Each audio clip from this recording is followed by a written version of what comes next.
بچے کو کہا جاتا ہے کہ موبائل اور انٹرنیٹ سے دور رہو، کہتے سب استعمال کرتے ہیں،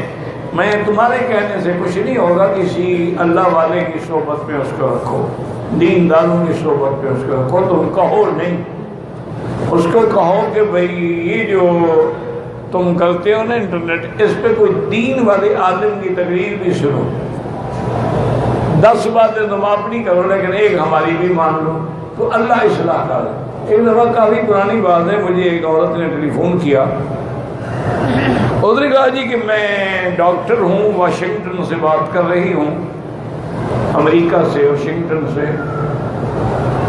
اور میں صرف اس لیے آپ سے بات کر رہی ہوں کہ میں آپ کو بتا دوں کہ میں آپ کے لیے ہر نماز کے بعد خاص طور پہ تہجد میں بھی آپ کے لیے دعائیں کرتی ہوں۔ اس نے کہا میں ریٹائر ہوں، میرا خاوند بھی ڈاکٹر ہے، وہ بھی ریٹائر ہے، میری 2 لڑکیاں ہیں، 2 لڑکے ہیں، وہ اتنے بگڑ گئے کہ صرف ہی ہمیں ظاہر میں ہو سکتا ہے وہ اپنے آپ کو مسلمان کہتے ہوں لیکن ان کے تمام اعمال جو ہے وہ کافر والے اور انگریزوں والے، اسی طرح اپنے فرینڈ ہیں، وہ لڑکیاں لاتے ہیں، وہ لڑکے لاتے ہیں، ہم روک ہی نہیں سکتے، یہاں کا قانون ہمیں اجازت نہیں دیتا۔ تو کسی آدمی نے مجھے آپ کی سیرت النبی کی CD بھیجی،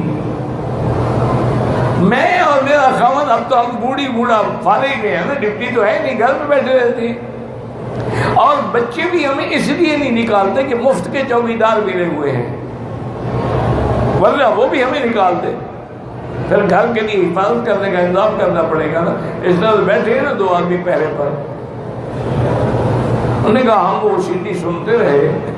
تو میں نے اور میرے خاوند نے مشورہ کیا کہ آج بچوں سے ایک بات کرتے ہیں، تو ہم نے لڑکے لڑکی کو بلایا، ہم نے کہا دیکھو بیٹا، ہم نے آپ کی زندگی میں کبھی دخل نہیں دیا، کبھی آپ کو منع نہیں کیا، آپ جو کرتے ہیں ہمیں پتہ ہے، لیکن صرف یہ CD لے لیں، ایک وعدہ کریں کہ یہ آپ سنیں گے ضرور، مانیں یا نہ مانیں آپ کی بات۔ انہوں نے کہا جی ٹھیک ہے، جب آپ ہماری ہر بات مانتے ہیں، ایک بات ہم بھی آپ کی مانیں گے، ہر حال میں سنیں گے، بلکہ آج ہی گاڑی میں لگا دیتے ہیں، جب کالج جائیں گے تو راستے میں سن لیں گے۔ انہوں نے کہا اللہ کا شکر ہے کہ اللہ نے ان پر ایسی ہدایت کا فیصلہ فرمایا ہے کہ اب لڑکوں نے داڑھی رکھ لی ہے، لڑکیاں باقاعدہ پردہ کرتی ہیں، اسلامک سینٹر میں جاتی ہیں اور نماز مسجد میں پڑھتی ہیں، اس لیے میری دل سے آپ کے لیے دعائیں نکلتی ہیں۔ میں آپ کو بتا رہا ہوں کہ بس یہ تو ماں باپ کی دعا کا اثر ہے، میرا کوئی اثر نہیں۔